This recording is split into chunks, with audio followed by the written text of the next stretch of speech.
नमस्कार। इस वीडियो में हम बात करेंगे सेकंड ग्रेड मैथ के अंदर अब एग्जाम समय में हमें कौन सा टॉपिक पढ़ना चाहिए और कौन कौन से टॉपिक हमें छोड़ने हैं ताकि हम अपने कम समय के अंदर अपनी बेस्ट तैयारी कर सकें। कैसे हम 150 में से 90 प्लस क्वेश्चन सही कर पाएं, उसके लिए कौन कौन से टॉपिक आपको पढ़ने हैं। इस वीडियो में हमने कंप्लीटली आपको प्रत्येक टॉपिक के कितने क्वेश्चन आने की संभावना है वो हम आपको इस वीडियो में बताएंगे पूरा डिटेल से।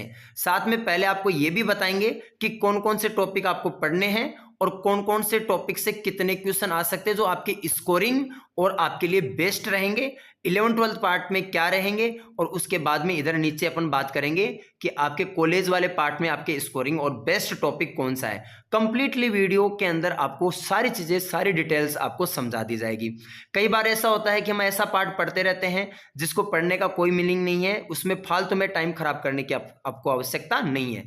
तो वीडियो पूरा देखें अंत तक। साथ ही इस चैनल को सब्सक्राइब नहीं कर रखा तो चैनल को जरूर सब्सक्राइब करें और किसी भी प्रकार का सवाल हो तो आप हमें कमेंट्स करके या हमारे आईडी लिंक डिस्क्रिप्शन में दिए हुए वहां से आप हमें कांटेक्ट करके पूछ सकते हैं।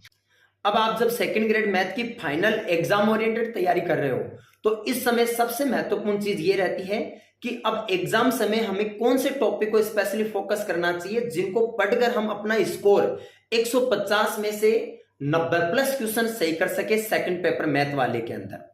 तो 150 में से 90 प्लस क्वेश्चन सही करने के लिए कई बार हम ऐसे टॉपिक्स को पढ़ते रहते हैं जिनसे नंबर ऑफ क्वेश्चन 1 या 2 आता है और जिनका कोई मीनिंग नहीं होता इतना विशेष।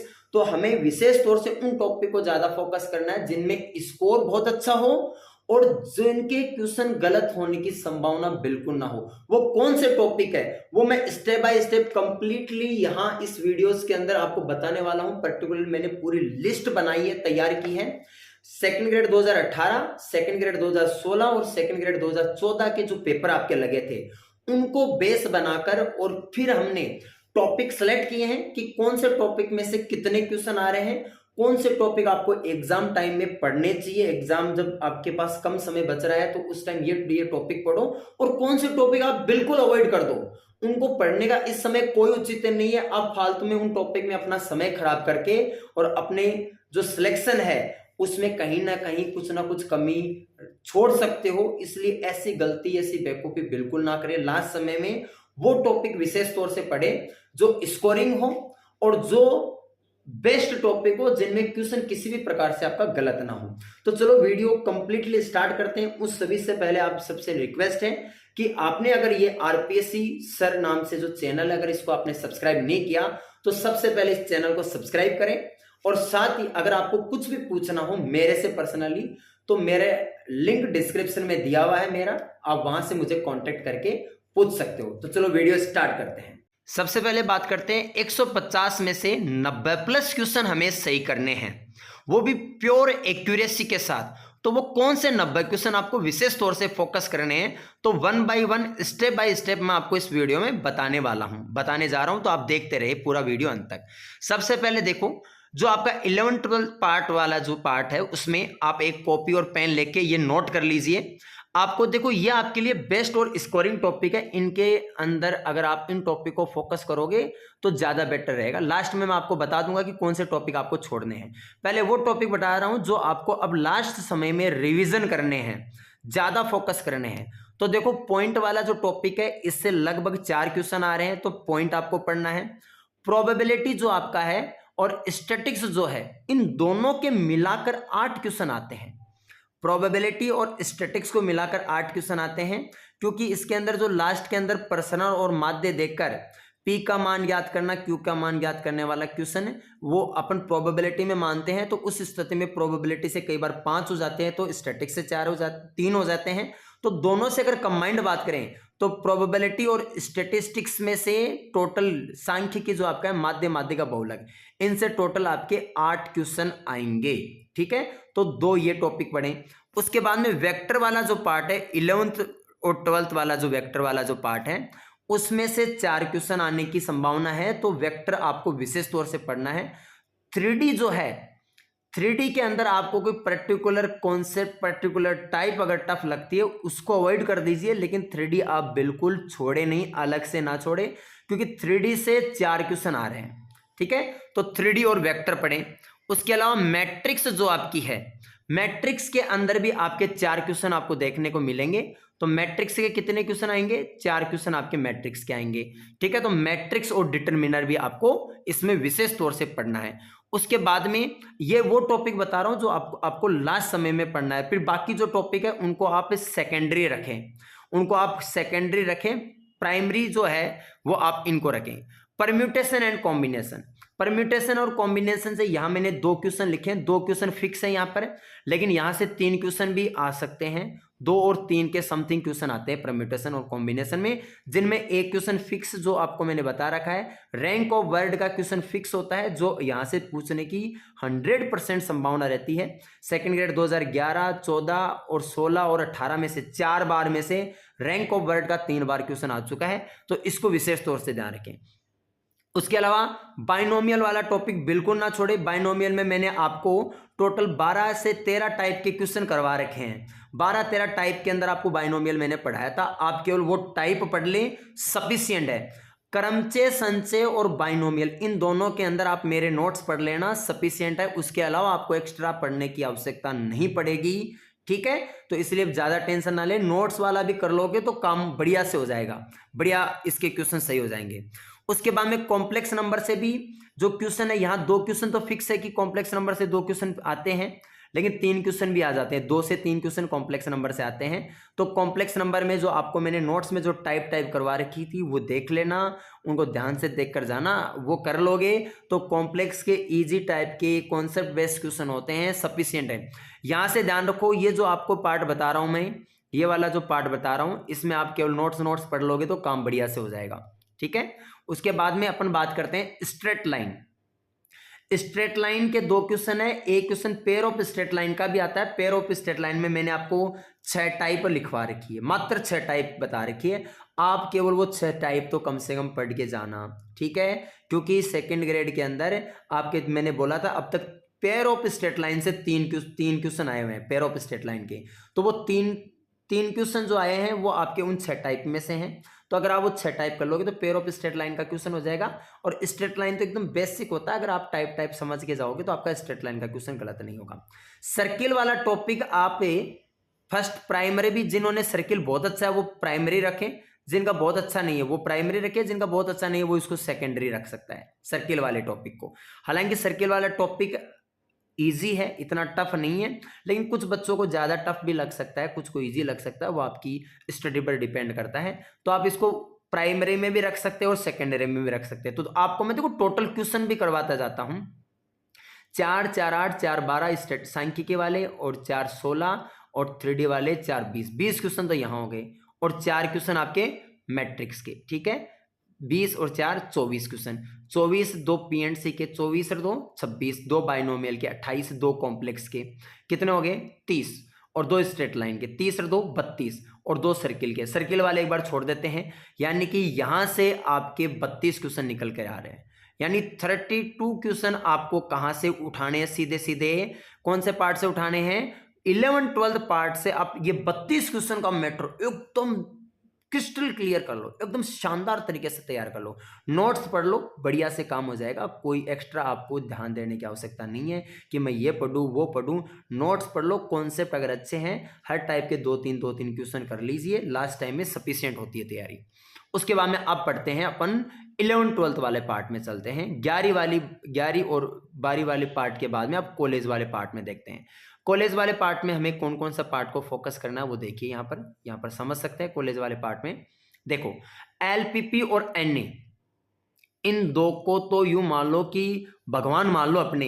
एलपीपी और एनए वाला जो पार्ट है ये आपका बेस्ट पार्ट रहेगा। देखो, एलपीपी और एनए के अंदर जो न्यूमेरिकली क्वेश्चन आता है, मैं अभी बता देता हूँ। न्यूमेरिकली क्वेश्चन आता है, वो क्वेश्चन अगर आपको आ भी रहा है तो भी उसको सोल्व करोगे तो टाइम लगता है, तो ये आप बिल्कुल माइंड से निकाल दे। अगर न्यूमेरिकली क्वेश्चन आता है एलपीपी और एनए में से, देखो 5 क्वेश्चन एलपीपी में आएंगे, तो उनमें ऐसे तो यानी कि 500 के 500 कॉन्सेप्ट और थ्योरेटिकल सीधे दे देंगे, 1 क्वेश्चन या 2 क्वेश्चन न्यूमेरिकल देगा। न्यूमेरिकल क्वेश्चन को आप सेकेंडरी रख लो, ठीक है। लेकिन थ्योरेटिकल क्वेश्चन सीधा सीधा जो आधारी हल, सुसंगत हल, लास्ट में परिवहन समस्या से लेकर इस समीकरण के जो सीधे सीधे कॉन्सेप्ट, रिक्तिकाओं से संबंधित सीधे सीधे कॉन्सेप्ट थ्योरेटिकल जो क्वेश्चन आता है वो बिल्कुल मत सोचना, अवमुख समझे वो इसमें ही है, वो क्वेश्चन मत छोड़ना। हाँ, न्यूमेरिकल क्वेश्चन अगर आता है तो अगर वो एक क्वेश्चन आप छोड़ भी दोगे तो कोई बड़ी बात नहीं है, 4 क्वेश्चन यहाँ से आपके प्योर से हो सकते हैं। तो 5 क्वेश्चन तो ये हो गए और 5 क्वेश्चन एनए। अब देखो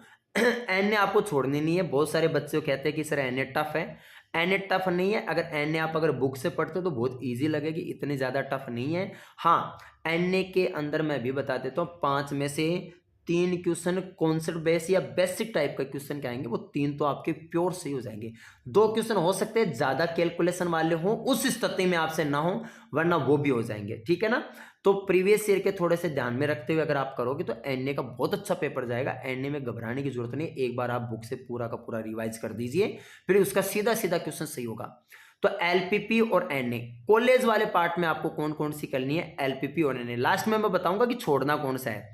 11th-12th वाले पार्ट में विशेष तौर से आपको बताऊंगा कि कौन सा पार्ट में आप ज्यादा दिमाग मत लगाओ। अब देखो एलपीपी एनए में के 5-5 क्वेश्चन हो गए, आपके 10 क्वेश्चन ही हो गए। वेक्टर कैलकुलस के 4 क्वेश्चन हैं। एक क्वेश्चन फिक्स है, ग्रीन स्टॉक और गोस थ्योरम से वहां से उठाता है। एक क्वेश्चन आपके जो रिलेशन है, 6-7 रिलेशन है वेक्टर डेल और करल वाले, एक क्वेश्चन वहां से उठाता है। 2 क्वेश्चन तो ये हो गए और 2 क्वेश्चन और उठाता है। तो ये वेक्टर और कैलकुलस आप बहुत बढ़िया से कर लो। और उसके बाद में एलजेब्रा देखो एलजेब्रा वाला पार्ट ये है, यहाँ से मैं 4 क्वेश्चन उठाया मैंने एलजेब्रा से। अब की बार सिलेबस में कुछ परिवर्तन हुआ है, तो आपके कॉम्प्लेक्स नंबर और 3D और ऐड कर दी है, तो उसको भी मैं आपको अभी तो ये मैं आपको वो बता रहा हूँ जो आपको स्पेशली पढ़ना है।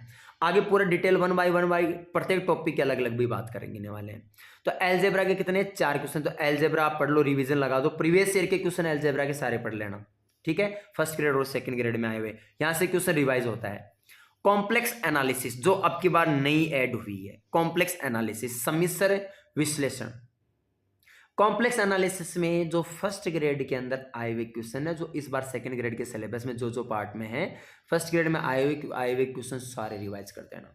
मैं कह रहा हूं पूरी पॉसिबिलिटी है फर्स्ट ग्रेड वाले क्वेश्चन यहाँ रिवाइज हो जाएं, क्योंकि सेकंड ग्रेड के लिए तो सारे क्वेश्चन नए होंगे, तो वहां से वो टाइप के क्वेश्चन ऐसे के ऐसे यहाँ उठाकर दे सकते हैं। तो कॉम्प्लेक्स में फर्स्ट ग्रेड वाले में आए हुए जो क्वेश्चन है वो विशेष तौर से देख लेना। स्टैटिक्स डायनेमिक्स, ठीक है, स्थितिकी और गतिकी वाला जो पार्ट है, यहाँ से 5 मैंने लिखे थे, 5 से ज़्यादा भी क्वेश्चन आते हैं कई बार, लेकिन अपन 5 क्वेश्चन मान के चले। स्टैटिक्स डायनेमिक्स के 5 क्वेश्चन है, इसको पढ़ लेना। मैंने नोट्स करवाए हैं स्टैटिक्स डायनेमिक्स, नोट्स कर लेना, जो सीट दी है वो कर लेना, बहुत है इतना। यहाँ से एक डायनेमिक्स में जो प्रक्षेप गति है, एक प्रक्षेप गति का फिक्स क्वेश्चन है, वहां से प्रक्षेप गति का आता है, तो वो विशेष तौर से देख लेना। 5 क्वेश्चन ये हो गए और 20 क्वेश्चन टीचिंग मेथड के। तो देखो 32 क्वेश्चन आ तो आपने 11th-12th वाले पार्ट से उठा लिए। उसके बाद में यहाँ से देखो कितने क्वेश्चन उठा रहे हो, एलपीपी पढ़ लो 5 इसके, एनए के 5, वेक्टर के 4 और एलजेब्रा के 4, तो 18 ये हो गए। कॉम्प्लेक्स के 3 तो 21 और स्टैटिक्स डायनेमिक्स के 5, तो 26 क्वेश्चन तो ये हो गए। 26 के बाद में 26 क्वेश्चन आपको कहाँ से उठाने, 11th-12th वाले कॉलेज वाले पार्ट से उठाने 26 क्वेश्चन, ठीक है। कॉलेज वाले पार्ट से कितने उठाने, मैं यहाँ सेट कर देता हूँ। 26 क्वेश्चन आपको कॉलेज वाले पार्ट से उठाने, 26 क्वेश्चन। आगे बात समझे, 26 क्वेश्चन तो आपके टोटल कितने हो गए, 26 तो कॉलेज के और 32 क्वेश्चन किसके, 32 क्वेश्चन किसके, 11th-12th वाले पार्ट के। तो टोटल ये जो हुए हैं ये कितने हो गए, 38, 48, 58 क्वेश्चन तो ये आपके ये हो गए, ठीक है। 58 क्वेश्चन ये आपके सीधे सीधे यहाँ से आप निकाल सकते हो। अब 58 क्वेश्चन के बाद में 20 क्वेश्चन आपके सीधे सीधे बच के टीचिंग मेथड के। टीचिंग मेथड के तो 20 के 20 उठाना है। हमारा टेलीग्राम चैनल है आरपीएससी अवतार सर, आप टेलीग्राम पे जाइए, वहाँ पर आरपीएससी अवतार सर सर्च करें और हमारे टेलीग्राम से चैनल से जुड़ जाए। वहाँ आपको ये टीचिंग मेथड की पीडीएफ भी डाल रखी है अलग अलग इंस्टीट्यूट की, वो आप पढ़ लीजिए, सफिशिएंट है उतना पढ़ना, ठीक है। टीचिंग मेथड के 20 ये क्वेश्चन हो गए। तो टोटल जो अभी तक अपन चल रहे हैं ये कितने हो गए, अपना जो स्कोर बन रहा है ये कितना बन गया, अपना बन गया 32 क्वेश्चन अपने 11th-12th के, 32 11th-12th के, ठीक है, प्लस का 26 क्वेश्चन आपके कॉलेज वाले के और 20 क्वेश्चन आपके ये वाले टीचिंग मेथड के, ठीक है। ये पार्ट आपका एग्जाम ओरिएंटेड है। लास्ट समय अब आपको इसको विशेष तौर से फोकस करना है, इसको एक बार रीडिंग लगा दो, रिवाइज कर दो कंप्लीट को, ठीक है, तो ये आपके टोटल कितने क्वेश्चन का मैटर हो गया? 78 क्वेश्चन का मैटर हो गया। यानी कि 78 क्वेश्चन आपको विशेष तौर से इन 78 क्वेश्चन को फोकस करना है। ठीक है, ये अब बात ये आती है कि 78 क्वेश्चन जो पढ़ रहे हैं, तो अब आपको भी पता है कि इनमें से कुछ क्वेश्चन छूटेंगे अपने, कोई बात नहीं। अब जो बाकी जो रिमेनिंग पार्ट हुई, इधर से जितने छूटते हैं वो रिमेनिंग जो पार्ट बच गया, बहुत सारा पार्ट छोड़ रखा है अभी, उस पार्ट में से आपके बेसिक भी अगर ठीक ठाक है ना, तो वहां से क्वेश्चन जो सही होंगे ना, वो इधर से जितने कम होते हैं उतने उधर से कवर करने की कोशिश, उससे ज्यादा कवर करेंगे अपन। ठीक है, अभी देखो 78 हुए हैं, अभी तो बहुत सारा पार्ट देखो यहाँ इजी इजी पड़ा है। नंबर सिस्टम से 8 क्वेश्चन आने हैं। ठीक है, और ज्योमेट्री से 8 क्वेश्चन आने, ये लो आपका मेन पार्ट ये यहां हो गया ना। 8 क्वेश्चन नंबर सिस्टम के, 8 क्वेश्चन ज्योमेट्री वाले। ठीक है, 16 क्वेश्चन ये हो गए। तो अब अपना जो स्कोर बन गया वो कितना बन गया, यहां से देखो अपना स्कोर बन गया 32 क्वेश्चन तो आपके 11 12 के।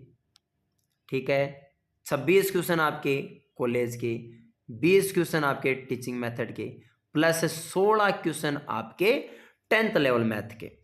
इनको विशेष तौर से फोकस करोगे। 10th लेवल मैथ वाला तो बेसिक से हो जाता है, मैं आपको बताऊं, अगर आप अपनी प्रैक्टिस वगैरह थोड़ी ठीक ठाक कर लोगे ना, तो बेसिक से भी हो जाता है 11 12 वाला पार्ट। उसमें ज़्यादा दिमाग लगाने की आपको आवश्यकता नहीं है, एक बार कोई फॉर्मूले वगैरह रिवाइज किए हुए हैं तो हो जाता है। तो टोटल जो ये आपका बना, ये कितना बन गया? 78 तो ये यहाँ से हो गया, 78 में 16 और जोड़ दीजिए, तो ये आपका 94 क्वेश्चन का मैटर हो गया। देखो ये मैं आपको एक 94 क्वेश्चन का मैटर बता दिया कि ये 94 क्वेश्चन का मैटर हम विशेष तौर से फोकस करेंगे। अब इन 94 में से आपकी एक्यूरेसी कितनी रहती है? एक्यूरेसी का मतलब हमारे नेगेटिव क्वेश्चन ना हो, कुछ क्वेश्चन छोड़ने के बाद में कितने क्वेश्चन हम इनमें सेफ बचा सकते हैं। अगर आप इतना सा पढ़कर भी 94 क्वेश्चन के स्कोर तक जा रहे हो, लेकिन इनमें कुछ कम हो जाएंगे, मान लो ऊपर वाले 14 क्वेश्चन भी अगर आप उठाते हो, तो 80 क्वेश्चन इसमें बचा लोगे। अगर आपका कॉलेज जीके पार्ट थोड़ा ठीक ठाक है तो श्योर सिलेक्शन होगा और बढ़िया रैंक से सिलेक्शन करवाओगे। अब देखो पूरा डिटेल में बात करते हैं, अब डिटेल में बात करते हैं 1 बाय 1, इसमें सारी चीजें समझते हैं। अब देखिए आगे अपन इसमें बढ़ते हैं। अब मैं 1 बाय 1 सभी टॉपिक्स के बारे में बता रहा हूं कि किस टॉपिक से कितने क्वेश्चन आ रहे हैं और कौन कौन से टॉपिक आपको पढ़ने हैं, कौन कौन से टॉपिक छोड़ते जाइए आप, है ना। इसमें कॉम्प्लेक्स नंबर से आप 3 क्वेश्चन कर लीजिए। कॉम्प्लेक्स नंबर से कितने क्वेश्चन कर लीजिए? 3 क्वेश्चन कर लीजिए। ठीक है, कॉम्प्लेक्स नंबर से 3 क्वेश्चन आपको आने, कॉम्प्लेक्स आपको पढ़ना है। ओके, उसके बाद में पीएनसी क्रमचय और संचय, इससे भी 3 क्वेश्चन कर लीजिए। 3 क्वेश्चन आते हैं, इनमें एक आपका रैंक ऑफ वर्ड का होगा, ठीक है, तो ध्यान रखें, और एक चक्रीय क्रमचय वाले से सीधा सीधा उठा देता है। ठीक है, तो आपको ध्यान में रखना 3 क्वेश्चन यहाँ से, ये टॉपिक भी आपको पढ़ना है। रिवाइज कर दो मेरे वाले को, नोट्स पढ़ लो, सफिशियंट है। उसके बाद में आगे बढ़ते हैं, जोड़ते जाइए। 11 12 वाले पार्ट से 70 क्वेश्चन आ रहे हैं। कितने क्वेश्चन आएंगे? 70 क्वेश्चन आएंगे 11 12 पार्ट से टोटल। मैं टोटल आपको काउंट कर लेना, आप जोड़ रहे हो तो काउंट कर लेना जब लिख रहे हो तो। बाइनोमियल से आपको 2 क्वेश्चन देखने को मिलेंगे। बाइनोमियल से कितने? 2 क्वेश्चन बाइनोमियल से। क्वाड्रेटिक इक्वेशन से आपको 2 क्वेश्चन देखने को मिलेंगे, ठीक है, जिनमें एक क्वेश्चन आपका किसका होगा? क्वाड्रेटिक इक्वेशन बीजीय व्यंजक से संबंधित आएगा, एकदम सिंपल सा आएगा, XY के अंदर कोई समुच्चय अरे मान वगैरह निकालने का। एक बीजीय व्यंजक आ जाएगा, एक क्वाड्रेटिक इक्वेशन का आ जाएगा, ठीक है। उसके बाद में आगे बढ़ जाते हैं। सीरीज के कितने क्वेश्चन आएंगे आपको? सीरीज के 3 क्वेश्चन देखने को मिलेंगे आपको, 3 क्वेश्चन। ये एक अप्रोक्सीमेट है, किसी में कम किसी में ज्यादा हो जाता है, पेपरों में होता है, हर बार होता है, इसलिए आप ये इसको वो मत समझे। ये एक आपको मैं एक 2014 16 और 18 के पेपर एनालिसिस बता रहा हूँ, इस प्रकार से आपके क्वेश्चन बनते हैं। अगर आपको प्रत्येक टॉपिक के अनुसार क्वेश्चन देते हैं तो ऊपर नीचे कम ज्यादा होते रहते हैं, ये कोई बड़ी बात नहीं है। मैट्रिक्स के अंदर आपको कितने क्वेश्चन लेने हैं? मैट्रिक्स के 4 क्वेश्चन आपको आते हैं, 4 क्वेश्चन का टारगेट लेके चलेंगे अपन मैट्रिक्स में। मैट्रिक्स को तो आप अगर ढंग से पढ़ लोगे, एक क्वेश्चन तो इसके अंदर मैट्रिक्स के जो प्रकार हैं वहां से उठाकर देता है, तो ये ध्यान रखें। उसके बाद में नेक्स्ट देखो, लॉग और एक्सपोनेंशियल का। लॉग और एक्सपोनेंशियल के अंदर में देखो, सीधी बात बताता हूं, यहां से एक क्वेश्चन आप अपन जोड़ लेते हैं, क्योंकि एक बार पूछा हुआ है लॉग और एक्सपोनेंशियल से, तो एक क्वेश्चन अपन मान के चलते हैं। ना भी पूछे ऐसा भी हो सकता है, लेकिन एक क्वेश्चन यहाँ का लेके चलें। अब अपना आ जाता है नेक्स्ट पार्ट। तो अब इसमें देखो मैं एक बार ये बता देता हूँ कौन कौन से पढ़ने हैं। इसमें आपको कॉम्प्लेक्स पढ़ना है, क्रमचय संचय पढ़ना है, बाइनोमियल पढ़ना है, क्वाड्रेटिक इक्वेशन रीडिंग लगाकर छोड़ दो, दिमाग मत लगाओ, अपने आप से हो जाएगा जितना होना है। सीरीज की रीडिंग लगा के छोड़ दो, दिमाग मत लगाओ, फालतू में टाइम खराब मत करो सीरीज में। मैट्रिक्स डिटरमिनर पढ़ना है आपको ध्यान से, लॉग एक्सपोनेंशियल में दिमाग मत लगाओ। प्रोबेबिलिटी और स्टैटिस्टिक्स यानी सांख्यिकी, इसके 4 क्वेश्चन, यानी दोनों को मिला के 8 क्वेश्चन आते हैं। देखो 4 क्वेश्चन आपके प्रोबेबिलिटी के आएंगे और 4 क्वेश्चन आपके सांख्यिकी के आएंगे। यानी कि दोनों के मिलाकर मैं 8 क्वेश्चन की बात कर रहा हूँ, दोनों के मिलाकर 8 क्वेश्चन आते हैं। देखो सही, मैं आपको एक फैक्ट बताता हूँ। इसके अंदर एक क्वेश्चन जो प्रसरण और माध्य देखकर पी का मान निकालना या एन का मान निकालना जो है वो क्या होता है, वो कई बार हम जो मैंने जो पढ़ाया है वो मैंने आपको प्रोबेबिलिटी में पढ़ाया है, तो उसको प्रोबेबिलिटी में भी मानते हैं, उसको सांख्यिकी में भी मानते हैं, दोनों जगह मानते हैं और उसका क्वेश्चन आता है। ठीक है, अगर मैंने प्रोबेबिलिटी में पढ़ाया है तो उसके अनुसार देखें तो 5 क्वेश्चन तो आपके किसके हैं, 5 क्वेश्चन तो किसके हैं, प्रोबेबिलिटी के हैं, और 3 क्वेश्चन आपके किसके हैं, इसके स्टैटिस्टिक्स के हैं, उसके हिसाब से देखेंगे तो, है ना। लेकिन ये दोनों के मिलाकर आप 8 क्वेश्चन आएंगे, फिक्स 8 क्वेश्चन आएंगे दोनों के मिलाकर, तो 8 क्वेश्चन इसका लेके चले। उसके बाद में तो आपको ये दोनों टॉपिक पढ़ने, प्रोबेबिलिटी स्टैटिस्टिक्स, नोट्स पढ़ लो बहुत है। उसके बाद में कुछ क्वेश्चन की प्रैक्टिस जरूर कर लेना। प्रोबेबिलिटी आप 11th-12th वाली बुक से भी पढ़ सकते हो।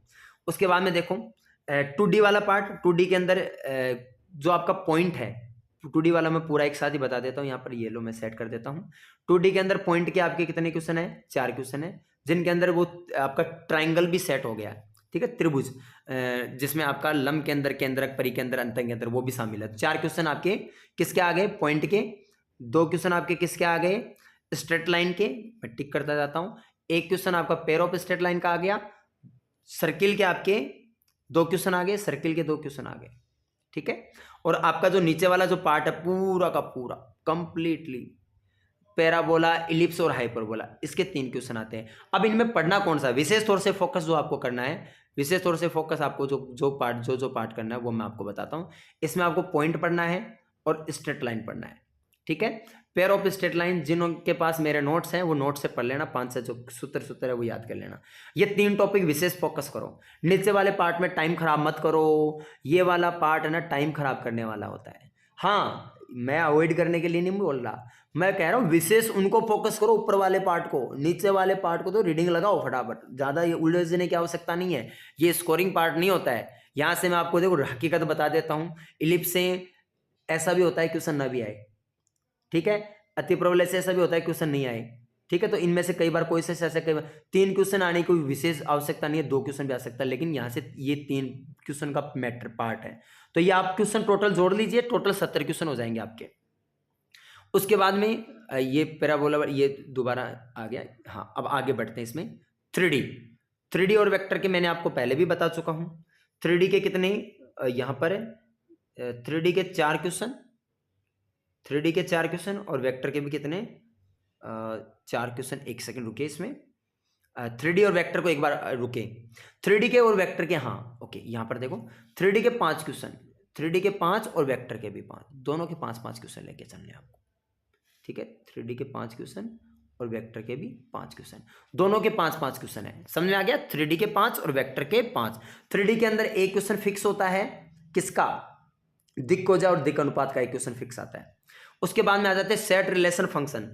सेट रिलेशन फंक्शन से तीनों के मिलाकर 4 क्वेश्चन आते हैं, जिनमें सेट के क्वेश्चन ज्यादा आते हैं। सेट के कई बार 4 से 5 आ जाते हैं, लेकिन 4 हम मान के चल रहे हैं, 4 क्वेश्चन सेट रिलेशन के आते हैं। ठीक है, उसके बाद में लिमिट, कंटिन्यूटी, डिफरेंशियबिलिटी, इनके 3 क्वेश्चन आते हैं। लिमिट, कंटिन्यूटी, डिफरेंशियबिलिटी, इसके 3 क्वेश्चन आएंगे।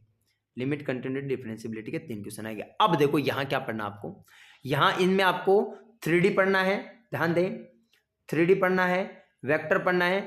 यहां इसमें दिमाग मत लगाओ, सेट रिलेशन फंक्शन की रीडिंग लगा दो। लिमिट, कंटिन्यूटी, डिफरेंशियबिलिटी इतना कोई हार्ड टॉपिक नहीं है। अगर आप सेकंड ग्रेड की तैयारी कर रहे हो तो आपके माइंड लेवल के अनुसार देखें तो एकदम इजी टॉपिक होते हैं। आप रीडिंग लगा दो, सफिशियंट है, उसके अलावा उलझो मत फालतू के अंदर। 1-2 क्वेश्चन प्रैक्टिस करो तो कर लो अपने आप। इनका क्वेश्चन बेसिक टाइप का आता है, अपने आप सही हो जाता है। इनमें टाइम खराब मत करो, ठीक है, नीचे वाले में टाइम खराब मत नहीं करना, तो इनमें टाइम खराब करने की आवश्यकता नहीं है। इनकी रीडिंग लगाकर छोड़ दो, ऊपर वाला टॉपिक फोकस करो। उसके बाद में आउटलाइन, ये पार्ट है ना, ये पार्ट आपको डुबोएगा, ये वाला पार्ट डुबाएगा। जो बच्चे इसको पढ़ने में लग रहे हैं ना 3-3, 4-4 दिन के लिए लगातार 5-5 दिन खराब कर रहे हैं, वो ऐसी बेवकूफी मत करो। डिफरेंशियबिलिटी, अवकलन, समाकलन और अवकलन के अनुप्रयोग, इसको अगर आपने पहले अभी रिसेंटली पढ़ रखा है तो दोबारा पढ़ने की जरूरत नहीं है। फॉर्मूला कोई ध्यान में रखने की आवश्यकता आपको लग रही है तो वो रख लो, इसमें विशेष दिमाग मत उलझाओ। ठीक है, अवकलन और इन सब के आपके जो क्वेश्चन है, आपके देखो ए और डी के 2 क्वेश्चन है, केवल 2 क्वेश्चन। अब देखो इसमें देखो क्या है, ये इतनी मेहनत के बाद में भी कुछ नहीं आता यहाँ से।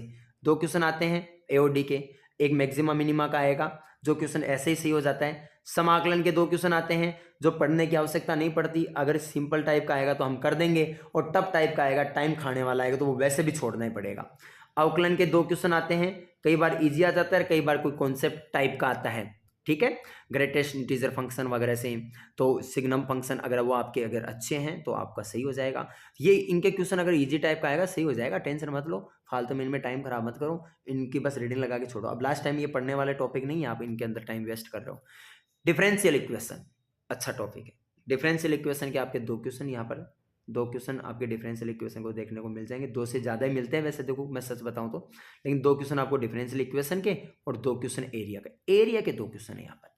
एरिया देखो ये भी टाइम खराब करने वाला नहीं है। डिफरेंशियल इक्वेशन अगर आपने रिसेंटली 1 महीने पहले पढ़ी है तो बस कुछ नहीं है, समाकलन गुणांक ज्ञात करने का फॉर्मूला याद रख लेना बस, और तो क्या है। रेखिक अवकल समीकरण आपको पता है, कोटि घात आपको निकालनी आती है, चरों का समघात समानयन और समघात समीकरण वगैरह निकालने के अगर क्वेश्चन आते हैं तो वो कर देंगे, उनमें क्या दिमाग लगाने की आवश्यकता है। ये अब इस लास्ट टाइम मत पढ़ो इनको बस रीडिंग लगा दो। अगर आपको ऐसे जरूरत लग रही है ना तो आप ये जो मैं अवॉइड कर रहा हूँ ना, जो जितने टॉपिक अवॉइड कर रहा हूँ, इन सारे टॉपिक को तो एक दिन में पढ़ दो, एक एक डेढ़ घंटे में एक एक टॉपिक निपटा कर सुबह से शाम तक पूरे टॉपिक निपटा दो एक साथ ही। इतना ही इनमें कुछ नहीं है। इनमें बहुत सारे बच्चे इन पार्ट को पढ़ते हैं, ये पार्ट स्कोरिंग पार्ट नहीं होता है इनका, तो जो नहीं पढ़ के जाता है जिसका बेस मजबूत है वो भी सही कर देगा, मैं सच बता रहा हूं ये आपको। जिनका बेस मजबूत है और वो भी इन पार्ट को सही, इनके क्वेश्चन सही कर देगा, चाहे वो पढ़े ही नहीं है सिर्फ पार्ट। त्रिकोणमिति, ट्रिकोनोमेट्रिक का जो पार्ट है, त्रिकोणोमेट्रिक के अंदर यहाँ से इसके अंदर हम क्वेश्चन ले रहे 5 त्रिकोणमिति के 5 क्वेश्चन आ रहे, ठीक है, 5 क्वेश्चन त्रिकोणोमेट्रिक के आ रहे, ओके 5 क्वेश्चन आ रहे। तो ये 70 क्वेश्चन हो गए हैं टोटल। हो सकता है कोई एक आध क्वेश्चन के ऊपर नीचे हो गई हो तो वो आप देख लेना टोटलिंग करके, लेकिन ये मेरे ख्याल में 70 क्वेश्चन हो गए हैं टोटल, ठीक है। त्रिकोणमिति के 5 है।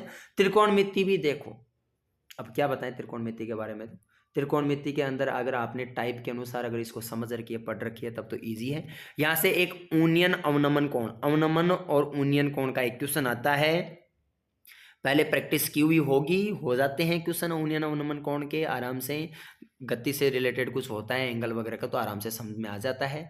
त्रिकोणमिति के अंदर दिमाग मत लगाओ, नहीं लगाना दिमाग, पढ़ लो, फॉर्मूला को याद करना है तो कर लो, उलझ कर मत बैठो इसमें, समझ आ गया ना। ये उलझ कर बैठने वाले टॉपिक नहीं है। जो मैंने स्टार्टिंग पार्ट में बताए हैं स्कोरिंग और बेस्ट वाला, केवल वो विशेष ध्यान रखो, बाकी सभी टॉपिक को एक दिन में निपटा दो, रीडिंग लगा दो पूरे की, तभी आपका अच्छा स्कोर का। अब देखो कॉलेज वाले पार्ट में क्या है। कॉलेज वाले पार्ट में देखो वैसे 40 क्वेश्चन आते हैं, मैं आपको बता देता हूँ कितने क्वेश्चन आते हैं, 40 क्वेश्चन आते हैं, 40 क्वेश्चन आते हैं, लेकिन यहाँ मैं इस बार इसमें 44 क्वेश्चन लेके चल रहा हूँ। तो ये 40 आएंगे या 44 आएंगे, अगर यहाँ 40 आएंगे तो 4 क्वेश्चन है, बाकी पार्ट में बढ़ जाएंगे, 11-12 वाले पार्ट में 4 क्वेश्चन बढ़ जाएंगे। इस बार सिलेबस में क्या हुआ कि 3D और कॉम्प्लेक्स एनालिसिस 2 बुक और जोड़ दी, तो मैं उनके ये 4 क्वेश्चन अलग से लेके चल रहा हूँ। 3D और कॉम्प्लेक्स एनालिसिस के ये 4 क्वेश्चन मैंने अलग से ऐड कर दिए, 44 क्वेश्चन। हाँ ये भी नहीं है आप कहोगे इससे 50 क्वेश्चन आ जाएंगे कॉलेज वाला, नहीं, लगभग 44 के आसपास क्वेश्चन आएंगे, आ जाए 40 तो आ ही रहे हैं। अब 2 बुक और ऐड कर दी, उसको देखते हुए मैंने यहाँ पर 44 क्वेश्चन किए हैं, इसके 44 क्वेश्चन आएंगे, ठीक है। लेकिन बाकी में कैसे क्वेश्चन आ रहे हैं वो मैं आपको इसमें समझा देता हूँ। देखो अलजेब्रा कॉलेज वाली पार्ट है, उसमें 4 क्वेश्चन आपको देखने को मिलेंगे, कॉलेज वाले पार्ट में अलजेब्रा के 4 क्वेश्चन। उसके बाद में स्टैटिक्स डायनेमिक्स के 5 क्वेश्चन, 6 क्वेश्चन भी आते हैं, ये मैं आपको बता देता हूँ, लेकिन यहाँ अपन कैटेगरी में बात कर रहे हैं तो 5 क्वेश्चन, इसमें 1-2 क्वेश्चन ऊपर नीचे होते हैं, मैं आपको अभी बता देता हूँ। किसी भी एग्जाम में, हर एग्जाम में 2014, 16, 18 इनमें हर एग्जाम में 1-2 क्वेश्चन ऊपर नीचे होते हैं, लेकिन जो बेस है, जो एक अपना तो तैयारी करने का जो तरीका है, वो ये बोलता है कि इसमें आपके 5 क्वेश्चन के आधार पर आप तैयारी करें। वेक्टर कैलकुलस है, उसमें 4 क्वेश्चन। कॉलेज वाले पार्ट में कौन सी बुक पढ़नी है वो मैंने आपको स्टार्टिंग में बता दी, अब दोबारा अगर आप जाना चाहो तो दोबारा मैं बता दूंगा, ठीक है, ठीक है। तो इसमें आपको क्या पढ़ना है, ये देखो पढ़ने वाली है, अलजेब्रा पढ़नी है, स्टैटिक्स डायनेमिक्स पढ़नी है, वेक्टर कैलकुलस पढ़नी है, एनए न्यूमेरिकल एनालिसिस के 5 क्वेश्चन है, पढ़नी है, बिल्कुल मत छोड़ना। थ्योरी वगैरह कॉन्सेप्ट वगैरह रिवाइज करके चले जाना, प्रीवियस ईयर के क्वेश्चन देख लेना, कहाँ से किस टाइप के क्वेश्चन आ रहे हैं, उस टाइप का क्वेश्चन तो बिल्कुल मत छोड़ना। उसके बाद में कॉलेज वाले पार्ट में अपन थोड़ा आगे चलते हैं, एनए के 5 क्वेश्चन हो गए, ठीक है, ये मैं थोड़ा छोटा भी हो रहा है तो थोड़ा छोटा कर दूँ। देखो ये वाला पार्ट जो आपको स्क्रीन पे दिख रहा है, इसका स्क्रीनशॉट ले लीजिए। ये बुक आपको विशेष पढ़नी है, विशेष तौर से ये पढ़नी है। मैं थोड़ा अभी जूम कर देता हूँ। एनए के 5 क्वेश्चन हो गए। एलपीपी इष्ट समीकरण ऑप्टिमाइजेशन थ्योरी जो बुक है उसके 5 क्वेश्चन ये पढ़ना है। अब अवॉइड कौन सा करना है, ये जो नीचे वाली बुक है ना, अवकलन गणित सेकंड, इसमें आप बीच बीच की टाइप उठा लो। समघात अवकल समीकरण, समघात वाला जो 5वीं प्रश्नावली है जेपीएच वाली के अंदर वो पढ़ लेना। एक क्वेश्चन मैक्सिमा मिनिमा का आएगा यहाँ से। 2 चरों वाले जो आपका समीकरण होता है, 2 चरों वाला जो फलन होता है उसका मैक्सिमा मिनिमा का क्वेश्चन है। तो मैक्सिमा मिनिमा के जो इसमें एग्जांपल है 4 5 7 8 क्वेश्चन है, उनको देख लेना, उनमें से एक आता है। एक क्वेश्चन अनंत स्पर्शी का आता है, अनंत स्पर्शी का, एक अभिसारी अपसारी से आता है। ऐसे 4 क्वेश्चन आते हैं। अनंत स्पर्शी वाला उठा लेना, लेकिन इनमें टाइम खराब मत करो। अनंत स्पर्शी पढ़ लो एक बार फटाफट और मैक्सिमा मिनिमा पढ़ लो, और समघात के वो सीधे सीधे फॉर्मूले कॉन्सेप्ट है वो देख लेना, आराम से हो जाता है। अवकलन गणित सेकंड, तो ये वाला पार्ट क्या है, इसको अपन ज्यादा टाइम मत नहीं देना है। हालांकि इसके क्वेश्चन हमको सही करने हैं, इसके क्वेश्चन तो सही करने हैं, लेकिन इसमें टाइम बैठे उलझ कर मत बैठो। आप एक एक क्वेश्चन लेके निकालने बैठ गए, इतना टाइम नहीं है, ठीक है ना। फटाफट निकाल दो कि हाँ ये ऐसे होगा ऐसे होगा। समाकलन गणित सेकंड, मत टेंशन पालो। बीटा गामा का एक question, double integration triple integration के आपने कर रखी हो कि अगर अच्छी प्रैक्टिस कर रखी है तो कर लो, और अगर इसका कोई क्वेश्चन छूटता है तो छूट जाने दो, टेंशन फालतू की मत लो। सीधे सीधे टाइप का अगर कोई क्वेश्चन आपसे सोल्व हो जाता है तो ठीक है, वरना दिमाग ज़्यादा लगाने की आवश्यकता नहीं है। अब देखो इसके अंदर मैं आगे चलता हूँ थोड़ा सा आगे। देखो इसमें रियल एनालिसिस, रियल एनालिसिस का क्या ख्याल है, क्या करें, छोड़ना है कि पढ़ना, आप सोचो। चलो मेरे तो फेवरेट बुक है तो मैं तो पढ़ता इसको, पर आपके लिए आप खुद सोचो क्या है। रियल एनालिसिस के अंदर जो एक आपका अनुक्रम है, अभिसारी अनुक्रम, तो तीसरी प्रश्नावली वो तो पढ़ लेना, ठीक है। एक x1 और xn का मान देकर वो अभिसारी अपसारी परिबद्ध अनुक्रम वगैरह वगैरह वाला है, वहाँ से एक क्वेश्चन फिक्स होता है, हर बार आता है। थोड़ा सा देख कर जाओगे तो वो इजीली हो जाएगा। एक रीमान समाकलन से आता है, रीमान वाली जो पार्ट है वहाँ से जो थ्योरम है वो थ्योरम उठाता तो सीधा सीधा है। तो इसको आप रियल एनालिसिस को बुक से पढ़ रहे हो तो बहुत अच्छा है, मेरे ख्याल में बुक से पढ़ना बेहतर है। रियल एनालिसिस को आप पढ़ के जाना, स्कोरिंग पार्ट है, लेकिन इसको लेके मत बैठो, लेके मत बैठो, एक दिन में रिवाइज कर दो पूरी की पूरी, बहुत है। अवकलन समीकरण, ये बुक है ना, ये बुक अवकलन समीकरण ये टाइम खराब करती है। अवकल समीकरण में पी आई सी आई निकालना आता है, अवकल समीकरण में पी आई सी आई निकालना आता है, बस ठीक है। अब इसकी एक्स्ट्रा टेंशन मत लो। आप कहोगे सर आगे की वो जो प्रश्नावली है वो निकाले कि नहीं निकाले, अरे नहीं वो निकालो मत, इतना मत उलझो। पी आई सी आई निकालना आता है, ठीक है, नहीं आता तो भी ज़्यादा टेंशन मत पालो, ओके। उसके बाद में इसमें जो एक आप वो जरूर देख लेना, आंशिक अवकल समीकरण जो आपकी है, जिसमें आंशिक में क्या इसमें जो है वो लांगराज और क्लोरो वाली, लांगराज समीकरण और क्लोरो के समीकरण है, वहाँ से लांगराज और क्लोरो में से वो 5-6 क्वेश्चन जो है स्पेशली मोस्ट वो देख लेना, उनमें से एक क्वेश्चन उठाकर देता है तो वो जरूर पढ़ जाना, आप इसमें से निकाल लेना वो क्वेश्चन। अब देखो कॉम्प्लेक्स एनालिसिस, कॉम्प्लेक्स एनालिसिस के अवकलन समीकरण के 3 है क्वेश्चन, आप देख ही रहो। कॉम्प्लेक्स एनालिसिस समीकरण विश्लेषण के 3 क्वेश्चन हैं, और ये तीनों क्वेश्चन आप फर्स्ट ग्रेड में आए हुए क्वेश्चन पढ़ के चले जाना, कम से कम इतना तो कर लेना फर्स्ट ग्रेड वाले, उनमें से भी आपको रिवाइज देखने को मिल जाएगा, एक आइडिया के अनुसार देखने को मिल जाएगा। 3D कॉलेज वाली दिमाग मत लगाओ, जितना रीडिंग लगा सकते हो लगा दो, ओके। शंकु के जो सीधे सीधे बेस वाले जो क्वेश्चन है, क्योंकि इस बार आप फर्स्ट ग्रेड में देखा होगा सीधे सीधे क्वेश्चन जो उठाए थे, 1-2 क्वेश्चन सीधे सीधे भी उठाए थे, तो 3D का ही आ गया। अंतर समीकरण का एक क्वेश्चन आता है, अंतर समीकरण एक क्वेश्चन आता है, तो वो आप देख लेना आप अपने अनुसार क्या रहता है। तो ये कॉलेज के हो गए 44 क्वेश्चन। उसके बाद में देखो 8 क्वेश्चन आपके 10th लेवल मैथ्स के नंबर सिस्टम के 8 क्वेश्चन आएंगे। उसके बाद में ज्योमेट्री के 8 क्वेश्चन आएंगे, ठीक है, 8-8 16 क्वेश्चन 10th लेवल वाले पार्ट से लेके चल रहे हैं अपन, और 20 क्वेश्चन आपके ये टीचिंग मेथड के हो गए, 20 क्वेश्चन, ठीक है। और ये सारा का सारा आप हमारे जो टेलीग्राम चैनल है आरपीएससी अवतार सर, टेलीग्राम जाके आप सर्च करें, उस चैनल से जुड़ जाइए आप, वहाँ पर आपके मैथ के ग्रुप हैं, वहाँ पर मिल जाएंगे हम आपसे। और किसी भी प्रकार का कांटेक्ट करना है, कुछ भी पूछना है तो लिंक डिस्क्रिप्शन में दिया हुआ, वहाँ आप हमें पूछ सकते हो। धन्यवाद। साथ ही इस वीडियोज़ को अपने साथियों के साथ शेयर कीजिए। वीडियो अच्छा लगा तो लाइक कीजिए और चैनल को सब्सक्राइब करना बिल्कुल ना भूलें। धन्यवाद।